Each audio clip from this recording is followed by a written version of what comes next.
Hello friend, welcome to back my YouTube channel. আমি উর্মিলা। আজ আমি নিয়ে এসেছি তোমাদের সামনে নতুন কোনো একটা ভিডিও নিয়ে। অবশ্যই ভিডিওটা দেখো, ভালো লাগবে। আর ভালো লাগলে লাইক, কমেন্ট, শেয়ারের পাশাপাশি চ্যানেলটি সাবস্ক্রাইব করে পাশে থেকো বন্ধুরা।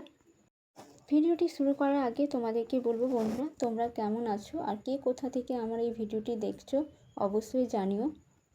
ভিডিওটি স্কিপ না করে বন্ধুরা পুরো ভিডিওটি দেখার জন্য অনুরোধ রইল। অবশ্যই ভালো লাগলে লাইক, কমেন্ট, শেয়ারের পাশাপাশি চ্যানেলটি সাবস্ক্রাইব করে রেখো। আবার তোমাদের সামনে নতুন কোনো একটা ভিডিও নিয়ে চলে আসব, তখন তোমরা খুব সহজে তোমাদের কাছে পৌঁছে যাবে বা তোমরা খুব সহজে আমার এই ভিডিওটি দেখতে পাবে। চ্যানেলটি সাবস্ক্রাইব করার পাশাপাশি বন্ধুরা তোমরা কিন্তু নোটিফিকেশান অল করে বেল আইকন বাজিয়ে রেখো, তাহলে খুব সহজে তোমাদের কাছে আমার কোনো ভিডিও পৌঁছে যাবে। আমি আজ এই চিকেনের রেসিপিটা তোমাদেরকে খুব সহজে বানিয়ে দেখাবো। ঘরোয়া উপকরণ দিয়ে কিভাবে চিকেনের রেসিপিটা তৈরি করি আমি সেটাই তোমাদের সাথে শেয়ার করব বন্ধুরা। অবশ্যই ভালো লাগবে। আমি ভালোভাবে চিকেন ধুয়ে ফেলেছি বন্ধুরা। এই চিকেনের রেসিপিটা বানাতে আমরা টক দই অ্যাড করব, তাই বাড়িতে নিয়ে আসা হয়েছে একটা আমুলের টক দই। এর মধ্যে দিয়ে দেব, প্রথমে আমি দিয়ে দেব হলুদ গুঁড়ো, জিরে গুঁড়ো, লঙ্কা গুঁড়ো আর ধনে গুঁড়োর পেস্ট। তারপর দিয়ে দেবো টক দই, আর যেটা না দিলেই চলবে না সেটা হচ্ছে স্বাদ মতো নুন। রান্নার স্বাদ আনতে সবথেকে বড় ইম্পর্টেন্ট জিনিস হলো কি বলো তো?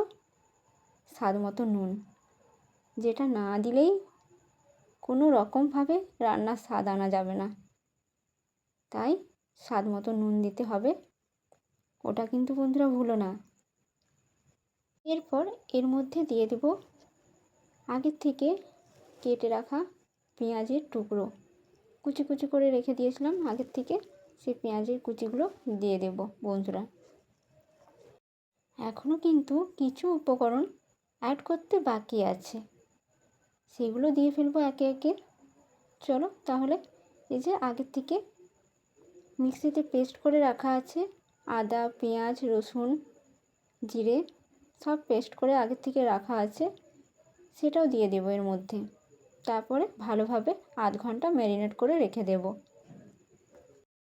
চিকেনের মধ্যে যদি একটু লেবুর রস অ্যাড করা হতো তাহলে আরও স্বাদটা বদলে যেত আর চিকেনটা একটু শক্ত শক্ত হতো।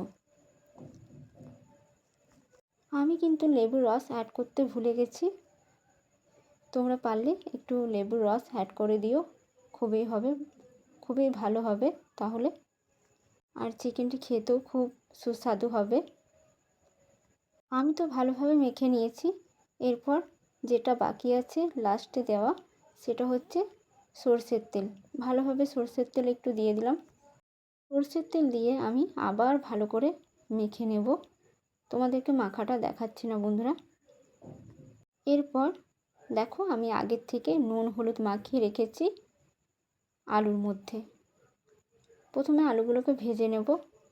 কড়াইতে দেখো তেল দিয়ে দিয়েছি, ভালোভাবে কড়াই গরম হয়ে গেছে।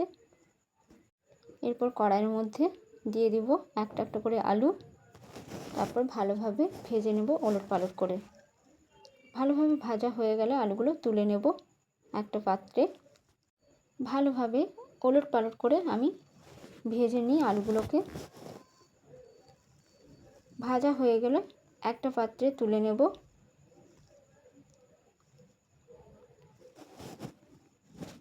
দেখো কি সুন্দর লাগছে। আমি কিন্তু মাংসের থেকে মাংসের আলু খেতে পছন্দ করি, তাই আমি অনেকগুলো আলু কেটে ফেলেছি দেখো, আর অনেকগুলো আলু ভেজে ফেলেছি বন্ধুরা। তোমরা কে কে মাংসর থেকে মাংসের আলু খেতে পছন্দ করো অবশ্যই জানিও। আমি কিন্তু মাংসের থেকে মাংসের আলু খেতে খুব পছন্দ করি। কিন্তু আলু ভেজে রাখা এই তেলের মধ্যে রান্নাটা সেরে ফেলবো। তেলের মধ্যে ছেড়ে দিলাম অল্প একটু চিনি, এরপর দারচিনি, জিরে, তেজপাতা, লবঙ্গ আর গোটা এলাচ দিয়ে দিলাম বন্ধুরা। তারপর দিয়ে দেবো এই যে ম্যারিনেট করা আগের থেকে মাংস দিয়ে দেব। তারপর ভালোভাবে কষিয়ে নেব। এর মধ্যে দুটো হচ্ছে টমেটোর কুচি কুচি করে রেখে দিয়েছিলাম বন্ধুরা, সেটা দিয়ে দিলাম। ভালোভাবে কষিয়ে নেওয়া যাবে। এরপর ভালোভাবে দম দিয়ে কষিয়ে নেব হালকা আঁচে। দেখো এখনও কিছুটা বাকি আছে রান্নাটা হতে। ভালোভাবে রান্নাটা হয়ে গেলে তোমাদেরকে দেখাবো এর রং কীরকম এসেছে। ভালোভাবে কষানো হয়ে গেছে বন্ধুরা। এরপর এর মধ্যে ঝোল অ্যাড করব। ঝোল দিয়ে তারপর ভালোভাবে একটু ফুটিয়ে নেব। দেখো কি সুন্দর কালার এসেছে বন্ধুরা, দেখতে কত সুন্দর লাগছে, কিন্তু খেতে কীরকম হবে জানি না। দেখে তো মনে হচ্ছে খেতেও খুব সুন্দর হবে।